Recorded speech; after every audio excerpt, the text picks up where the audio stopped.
प्रिय दर्शकों, आज की जो कहानी है वह बहुत ही रोचक और ज्ञानवर्धक है। दर्शकों, यह कहानी है श्री विष्णु भक्त एक औरत की जो रात दिन भगवान विष्णु की भक्ति में डूबी रहती है। दर्शकों, उस बूढ़ औरत के 3 बेटे और बहुएं हैं जो बहुत ही दुष्ट हैं। वे सब मिलकर बूढ़ी औरत को बहुत सताते थे। दर्शकों, इस कहानी में आप जानेंगे कि जो भी इंसान किसी भी भक्त को सताता है या उसे परेशान करता है, उसे वह क्या दंड देते हैं, क्या सजा देते हैं। दर्शकों, इसके साथ ही इस वीडियो में आप जानेंगे कि उन तीनों बहुओं को किस पाप के कारण कुतिया बनना पड़ा। तो प्रिय दर्शकों, यह वीडियो बहुत ही रोचक, ज्ञानवर्धक एवं शिक्षाप्रद, इसलिए वीडियो को पूरा जरूर देखना। नमस्कार प्रिय दर्शकों, स्वागत है आपका हमारे। अगर आप हमारे चैनल पर पहली बार आए हैं तो हमारे मिस्टिक इंस्पायर्ड को सब्सक्राइब करें। प्रिय दर्शकों, अगर आप भी मेरे तरह भगवान श्री राम को सच्चे दिल से मानते हो तो कमेंट में सच्ची श्रद्धा से जय श्री राम जरूर लिखें। दोस्तों, मैं भगवान श्री राम से प्रार्थना करता हूं कि हे प्रभु श्री राम, जो भी भक्त इस वीडियो को पूरा देखेगा और कमेंट में सच्ची श्रद्धा से जय श्री राम लिखेगा, उनके घर परिवार को सुख, शांति और संपत्ति से भर देना और अपना आशीर्वाद हमेशा उसके ऊपर बनाए रखना। तो आइए मित्रों, देरी ना करते हुए कहानी को शुरू करते हैं। प्रिय दर्शकों, एक छोटे से गांव मदनपुर में एक बुढ़िया रहती थी। उसकी 3 बहुएं और 3 बेटे थे। बुढ़िया माँ बहुत धार्मिक थी और हर दिन पूजा पाठ में समय बिताती थी। वह सुबह सुबह उठकर गंगा स्नान करने जाती और भगवान विष्णु और माता लक्ष्मी की पूजा करती थी। कार्तिक महीने में वह विशेष रूप से स्नान और पूजा करती थी। इस दौरान वह माखन मिश्री, दही मिश्री और तुलसी के पत्तों का भोग भगवान को चढ़ाती थी और प्रसाद अड़ोस पड़ोसी में बांटती थी। गांव के लोग उसकी पूजा पाठ की बहुत इज्जत करते थे। बुढ़िया माँ का यह नियम था कि वह कार्तिक महीने के हर दिन गंगा स्नान करें और पूजा करें। कार्तिक पूर्णिमा के दिन वह विशेष रूप से गंगा स्नान के लिए जाती और भोग बनाकर भगवान को चढ़ाती। लेकिन उसकी 3 बहुओं को यह सब बिल्कुल पसंद नहीं था। वे अक्सर उसकी आस्था का मजाक उड़ाती और प्रसाद खाने से मना कर देते। वे कहती, इसमें तुलसी के पत्ते हैं, हम यह नहीं खा सकते, यह सब दिखावा है। प्रिय दर्शकों, यह सुनकर बुढ़िया माँ बहुत दुखी होती, लेकिन वह चुपचाप अपनी पूजा करती रहती। बुढ़िया माँ का पति कुछ समय पहले ही गुजर चुका था, इसलिए वह अब अकेली थी। उसके बेटे भी अपनी पत्नियों के कहने में आकर उससे दूर हो गए थे। अब वह सिर्फ अपने पूजा पाठ में ही मन लगाती और पड़ोसियों में प्रसाद बांटती। लेकिन उसकी 3 बहनों को यह सब बहुत बुरा लगता था। वे सोचते, ये सांस जब देखो तब पूजा पाठ में लगी रहती है, अनाप शनाप खर्च करती है, पंडितों को बुलाती है, दान पुण्य करती है। अगर ये मर जाए तो अच्छा हो, कम से कम ये खर्चा बचेगा। बुढ़िया माँ ने अपने 3 बेटों को बड़े प्यार से पाला था। उसने और उसके पति ने मिलकर उनकी परवरिश की थी। लेकिन अब जब उसे अपने बेटों की सबसे ज्यादा जरूरत थी, तब वे उससे मुंह मोड़ चुके थे। बुढ़िया माँ दिन रात भगवान से प्रार्थना करती और अपने बच्चों के लिए आंसू बहाती। वह सोचती, हे भगवान, मैंने तो कभी किसी का बुरा नहीं चाहा, फिर मेरे साथ ऐसा क्यों हो रहा है। एक दिन बढ़िया माँ अपने भगवान विष्णु और माता लक्ष्मी के सामने बैठी प्रार्थना कर रही थी। उसकी आंखों में आंसू थे और वह भगवान से कह रही थी, हे भगवान, मुझे इस दुख से मुक्ति दिलाओ, मेरे बच्चों का भला करो और उन्हें सही रास्ता दिखाओ।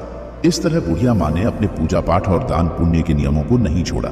लेकिन उसकी 3 बहनों ने ठान लिया था कि वे अब इस घर में नहीं रहेंगी और बंटवारा करके अलग हो जाएंगी। मैं सोचती, अगर हम अलग हो जाएं तो अपनी मर्जी से रह सकेंगे और सास की पूजा पाठ के खर्चे से बच सकेंगे। 3 बहुओं ने एक दिन आपस में बात की और बंटवारे की योजना प्रिय दर्शकों बनाई। उन्होंने अपने पतियों से कहना शुरू किया कि अब हमें अलग हो जाना चाहिए। छोटी बहू ने अपने पति से कहा, देखिए, बड़े भैया के बच्चे बड़े हो रहे हैं और हमारे बच्चे छोटे हैं। हमें अभी बहुत मेहनत करनी है, बच्चों को पढ़ाना है। अगर हम अलग हो जाएंगे तो अपने बच्चों की अच्छी तरह से देखभाल कर पाएंगे। सास का खर्चा बहुत ज्यादा है, हर समय पूजा पाठ में लगी रहती है और बहुत पैसा खर्च करती है। मझली बहू ने भी अपने पति को समझाया, देखिए, आप बंटवारा हो जाना चाहिए, हम अपनी मर्जी से रहेंगे, क्या खर्चा करना है क्या नहीं करना है यह हम खुद तय करेंगे। सास के नखरे और खर्चे अब बर्दाश्त नहीं होते, हमें अलग रहकर अपने बच्चों का ध्यान रखना है। बड़ी बहू ने भी अपने पति से यही बात कही, बच्चे बड़े हो रहे हैं, कल उनकी शादी ब्याह करनी है, पैसे कमाते रहेंगे और सास का खर्चा करते रहेंगे तो कैसे चलेगा हमारे बच्चों का। भविष्य सुरक्षित करना है तो हमें अलग होना ही पड़ेगा। तीनों बहुओं ने अपने अपने पतियों को समझा बुझाकर उनके मन में बंटवारे की बात डाल दी। तीनों भाई अब बंटवारे के लिए तैयार हो गए। गांव के पंचों को बुलाया गया और घर का बंटवारा करने की बात हुई। तीनों बहनें भी बंटवारे में हिस्सा लेने के लिए तैयार हो गए। गांव के पंचों ने घर का 4 हिस्सों में बंटवारा किया, 3 बेटों के लिए और एक बुढ़िया माँ के लिए।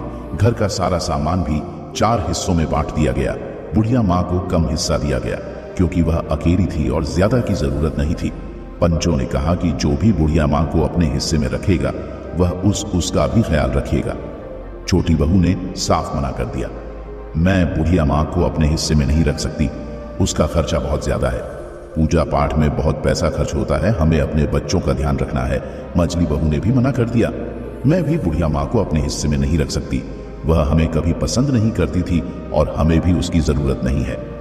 बड़ी बहू ने भी वही जवाब दिया, मैं भी बुढ़िया माँ को अपने हिस्से में नहीं रख सकती, हमारे बच्चों का भविष्य सुरक्षित करना है और उसके लिए हमें बंटवारा करना ही पड़ेगा। प्रिय दर्शकों, बुढ़िया माँ अब अकेली रह गई। पंचों ने अपना फैसला सुनाया और चले गए। तीनों बहनों ने अपना ना सामान अपने अपने हिस्से में रख लिया। बुढ़िया माँ के हिस्से में जो झोपड़ी थी वह उसमें रहने लगी। अब वह अकेली थी और अपने बेटों से निराश होकर अपने भगवान से प्रार्थना करती रहती थी। अब बुढ़िया माँ अपने हिस्से की छोटी सी झोपड़ी में रहने लगी। वह रोज सुबह जल्दी उठकर गंगा स्नान करती और भगवान विष्णु और माता लक्ष्मी की पूजा करती। वह पहले की तरह ही भोग बनाकर भगवान को चढ़ाती और फिर अड़ोस पड़ोसी में प्रसाद बांटती। लेकिन अब वह बहुत अकेली हो गई थी। उसके तीनों बेटों ने उससे मुंह मोड़ लिया था और उसकी बहुओं ने उसे घर से बाहर कर दिया था। वह रोज भगवान से प्रार्थना करती, हे भगवान, मुझे इस दुख से छुटकारा दिलाओ, मेरे बच्चों का भला करो और उन्हें सही रास्ता दिखाओ। बुढ़िया माँ के पास जो थोड़ा बहुत आटा, दाल और चावल था वह उसी से काम चलाती थी। सोचती, अब मुझे अपनी जिंदगी इसी तरह गुजारनी पड़ेगी। मेरे बच्चों ने मुझे छोड़ दिया है, लेकिन मैं भगवान की भक्ति नहीं छोड़ूंगी। उसकी भक्ति में कोई कमी नहीं आई। वह हर रोज तुलसी के पत्तों से भगवान का पूजन करती और पड़ोसियों को प्रसाद देती। एक दिन जब बुढ़िया माँ अपनी झोपड़ी में बैठी रो रही थी, प्रिय दर्शकों, तभी एक युवक आया। उसने दरवाजा खटखटाया। बुढ़िया माँ ने दरवाजा खोला और देखा कि एक 171 साल का हरपुष्ट युवक खड़ा था। उसके चेहरे पर तेज झलक रहा था। उसने कहा, अम्मा, आप मुझे पहचानती नहीं, लेकिन मैं आपके मायके से आया हूं। मेरा नाम कृष्णा है। मेरे पिताजी ने मुझे आपकी मदद करने के लिए भेजा है। बुढ़िया माँ ने आश्चर्य से पूछा, कृष्णा, तुम मेरे मायके से हो? मैंने तो तुम्हें कभी देखा नहीं। कृष्णा ने मुस्कुराते हुए कहा, हाँ अम्मा, मैं आपके भाई का पोता हूं। हमें खबर मिली कि आपके बेटों ने आपको घर से निकाल दिया है, इसीलिए मेरे पिताजी ने मुझे आपकी मदद करने के लिए भेजा है। बुढ़िया माँ की आंखों में आंसू आ गए। उसने कृष्णा को अंदर बुलाया और उसे बैठने के लिए कहा। उसने पानी का गिलास और थोड़ा सा गुड़ दिया। कृष्णा ने पानी पिया और गुड़ खाया। फिर उसने अपनी थैली से कुछ खाने का सामान, कपड़े और दवाइयां निकाली।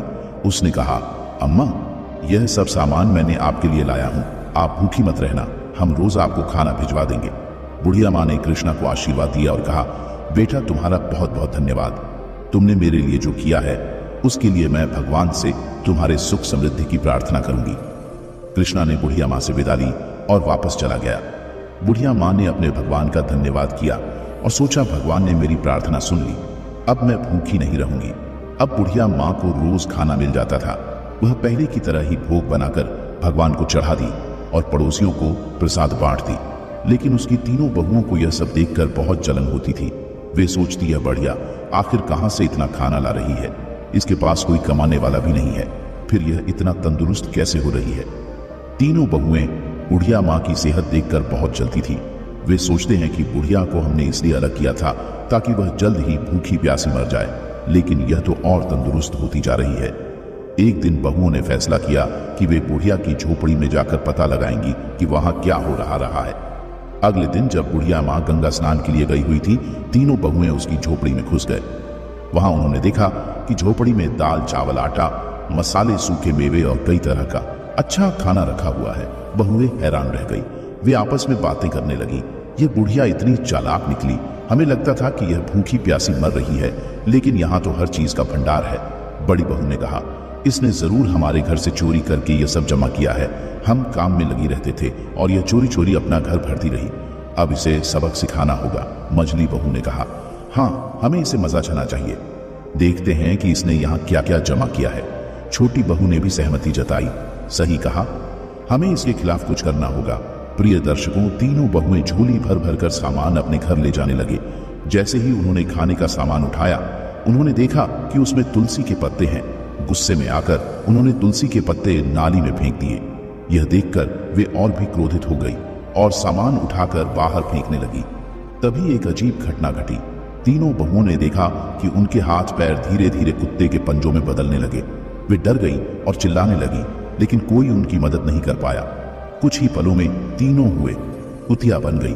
गांव में हड़कंप मच गया। बच्चों और पतियों ने जब यह देखा तो वे हैरान रह गए।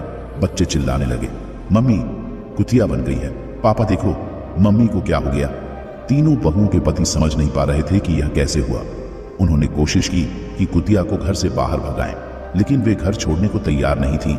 वे अपनी भाषा में कुछ समझाने की कोशिश कर रही थी, लेकिन कोई उनकी बात नहीं समझ पा रहा था। बच्चे रो रहे थे और पतियों को भी रोना आ रहा था। उन्होंने बच्चों को संभालते हुए कहा, चलो अब कुछ नहीं किया जा सकता, हमें माँ का इंतजार करना होगा, शायद वही कुछ हाल बता सके। गांव के लोग भी इकट्ठा हो गए और सोचने लगे कि यहाँ अनहोनी कैसे हुई। सबने बुढ़िया माँ की वापसी का इंतजार करने का फैसला किया। बुढ़िया माँ को अब अपने रोज के जीवन में थोड़ी राहत मिल रही थी।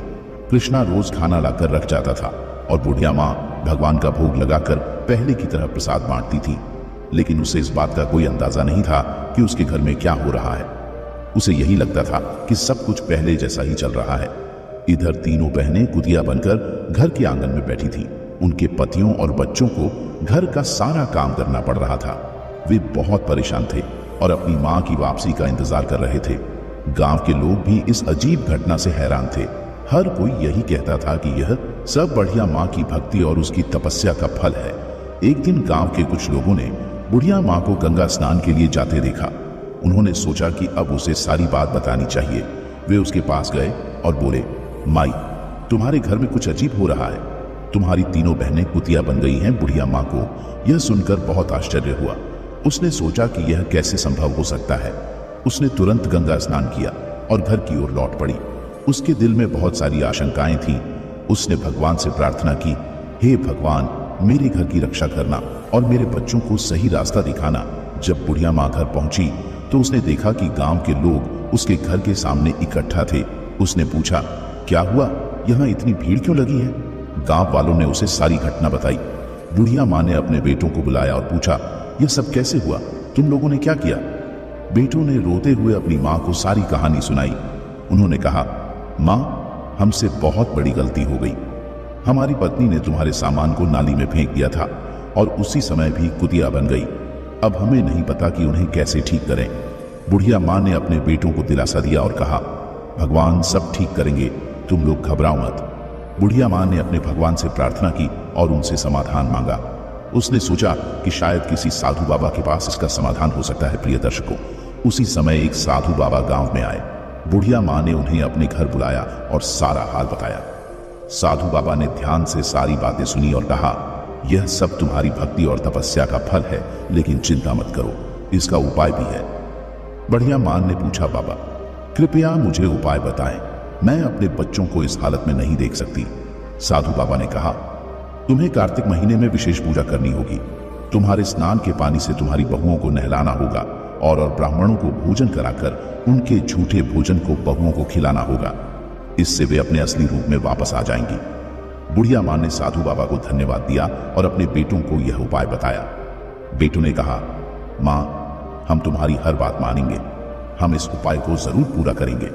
बुढ़िया माँ ने कार्तिक महीने की विशेष पूजा की तैयारी शुरू कर दी। उसके तीनों बेटे और गांव के लोग भी इस पूजा में मदद करने लगे। बेटों ने मिलकर पूजा का सारा सामान इकट्ठा की और भगवान के लिए भोग बनाने की व्यवस्था की। हर सुबह बुढ़िया माँ गंगा स्नान के लिए जाती और स्नान के पानी को एकत्रित करती। उसके बाद वह भगवान विष्णु और माता लक्ष्मी की पूजा करती और फिर अपने पड़ोसियों को प्रसाद बांटती। इस बीच तीनों बहुएं अभी भी कुतिया के रूप में घर के आंगन में बैठी रहती। उनके पतियों और बच्चों को घर का सारा काम करना पड़ता था। बच्चों को अपनी माताओं की बहुत याद आती थी और वे अक्सर रोते हुए अपनी दादी से कहते, दादी माँ कब ठीक होंगी, हमें हमारी माँ वापस चाहिए। बुढ़िया माँ बच्चों को दिलासा देती और कहती, बेटा, भगवान सब ठीक करेंगे, तुम लोग धैर्य रखो और प्रार्थना करो। बच्चों को शांत करने के लिए वह उनसे कहानियां सुनाती और उनके साथ समय बिताती। बुढ़िया माँ ने पूजा के लिए 5 ब्राह्मणों को बुलवाया। बेटों ने भी अपनी ओर से 5-5 ब्राह्मणों को बुलाया। इस प्रकार कुल 21 ब्राह्मणों को बुलाया गया। ब्राह्मणों के लिए विशेष भोग तैयार किया गया। कार्तिक पूर्णिमा का दिन आया और बुढ़िया माँ ने अपने बेटों की मदद से ब्राह्मण भोज की तैयारी की। सुबह सुबह सभी ब्राह्मणों को आमंत्रित किया गया और उन्हें विशेष पकवान बनाकर खिलाया गया। ब्राह्मण भोज के बाद बुढ़िया माँ ने के पैर छुए और भगवान से प्रार्थना की, हे भगवान, मेरी बहुओं को उनके पूर्व रूप में वापस लाओ। मेरे कार्तिक स्नान और पूजा का फल उन्हें मिले। ब्राह्मणों ने तृप्त होकर भोजन किया और बुढ़िया माँ को आशीर्वाद दिया। उन्होंने कहा, माई, तुम्हारी पूजा और तपस्या सफल होगी। भगवान तुम्हारी प्रार्थना अवश्य सुनेंगे। प्रिय दर्शकों, ब्राह्मण भोज के बाद बुढ़िया माँ ने तीनों बहुओं को बुलाया। तीनों कुतिया भगवान के भोग के झूठे भोजन को बड़े प्रेम से खाने लगी। बुढ़िया माँ ने उनके ऊपर गंगा जल छिड़का और उन्हें स्नान के पानी से नहलाया। जैसे ही गंगा जल और स्नान का पानी बहुओं के ऊपर छिड़का गया, एक चमत्कार हुआ। धीरे धीरे तीनों हुए अपने असली रूप में वापस आने लगी। उनके चेहरे पर पश्चाताप के आंसू थे और वे अपनी सांस के पैरों में गिरकर रोने लगी। तीनों बहुएं कहने लगी, माँ, हमें माफ कर दो। हमने तुम्हारे साथ बहुत बुरा किया। हमें हमारे कर्मों की सजा मिल गई। अब हम तुम्हें कभी कोई कष्ट नहीं देंगे और हमेशा तुम्हारी सेवा करेंगे। बुढ़िया ने उन्हें गले लगाया और कहा, बेटा, भगवान ने तुम्हें माफ कर दिया है। अब तुम लोग सच्चे दिल से भगवान की भक्ति करो और अपने कर्मों को सुधारो। तीनों बहुओं ने अपनी सास से वादा किया कि वे अब हर साल कार्तिक स्नान और पूजा करेंगी और कभी भी बुढ़िया माँ का अपमान नहीं करेंगी। इस तरह पूरे परिवार ने मिलकर भगवान की पूजा की और प्रसाद बांटा। तीनों बहुओं के अपने असली रूप में वापस आने के बाद घर में एक नई ऊर्जा और शांति का माहौल बन गया। बुढ़िया माँ की भक्ति और तपस्या ने पूरे परिवार को एक नया जीवन दिया था। अब सभी मिलकर भगवान की पूजा कराते और कार्तिक स्नान की महिमा को समझते थे। बुढ़िया माँ ने अपने बेटों और बहुओं को सिखाया कि भक्ति और सेवा का महत्व क्या होता है। उसने कहा, देखो बेटा, भगवान की पूजा और सेवा से हमें सच्चा सुख और शांति मिलती है। हमें हमेशा सच्चे दिल से भक्ति करनी चाहिए और दूसरों की मदद करनी चाहिए। बड़ी बहू ने कहा, माँ, हम आप समझ गए हैं कि भगवान की पूजा का क्या महत्व है। हम हर साल कार्तिक स्नान करेंगे और भक्ति से जीवन जिएंगे। मछली बहू ने भी अपनी माँ से कहा, माँ, हमें माफ कर दो। हमने तुम्हारे साथ बहुत गलत किया। अब हम तुम्हारी सेवा करेंगे और तुम्हारे साथ मिलकर भगवान की पूजा करेंगे। छोटी बहू ने भी अपनी माँ से वादा किया, माँ, अब हम सब मिलकर रहेंगे और कोई भी तुम्हें कभी तकलीफ नहीं देगा। हम हर साल कार्तिक स्नान और पूजा करेंगे। प्रिय दर्शकों, बुढ़िया माँ बहुत खुश हुई और अपने बच्चों को आशीर्वाद दिया। अब घर में सब मिलजुल कर रहने लगे। अगले साल कार्तिक पूर्णिमा के दिन पूरे परिवार ने मिलकर विशेष पूजा का आयोजन किया। घर को सजाया गया और भगवान विष्णु और माता लक्ष्मी की विशेष आराधना की गई। तीनों बहुएं सुबह सुबह उठकर गंगा स्नान के लिए गईं और स्नान के बाद भगवान का भोग तैयार किया। बुढ़िया माँ ने सभी को सिखाया कि कैसे तुलसी के पत्तों का उपयोग करना है और भगवान का भोग लगाना है। उसने कहा, तुलसी के पत्तों में दिव्य शक्ति होती है और भगवान को यह बहुत प्रिय है। हमें सच्चे मन से पूजा करनी चाहिए और भगवान का भोग लगाना चाहिए। तीनों बहुओं ने पूरी श्रद्धा के साथ पूजा की और भगवान का भोग लगाया। उसके बाद सभी ने मिलकर प्रसाद बांटा और गांव के लोगों को भी बुलाया। गांव के लोग भी बुढ़िया माँ की भक्ति और तपस्या की तारीफ करने लगे।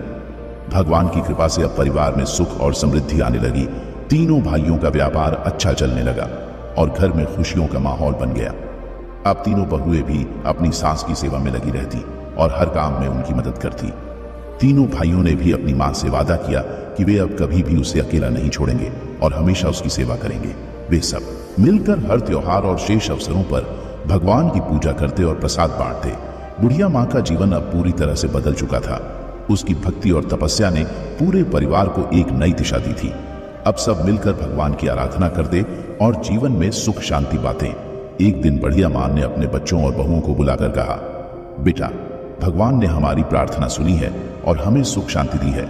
अब हमें हमेशा सच्चे मन से उनकी भक्ति करनी चाहिए और दूसरों की मदद करनी चाहिए। इससे हम सारा जीवन सुखमय बनेगा। प्रिय दर्शकों, तीनों बहू और बेटों ने अपनी माँ की बात मानी और हमेशा भगवान की भक्ति और सेवा में लगे रहे।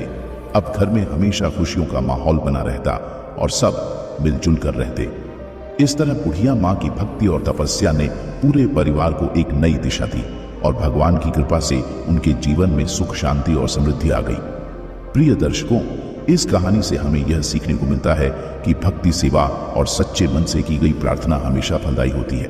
भगवान अपने भक्तों की सच्ची भक्ति को कभी निराश नहीं करते और उन्हें सुख, शांति और समृद्धि का आशीर्वाद देते हैं। प्रिय दर्शकों, उम्मीद करता हूं कि आपको यह कथा अच्छी लगी होगी।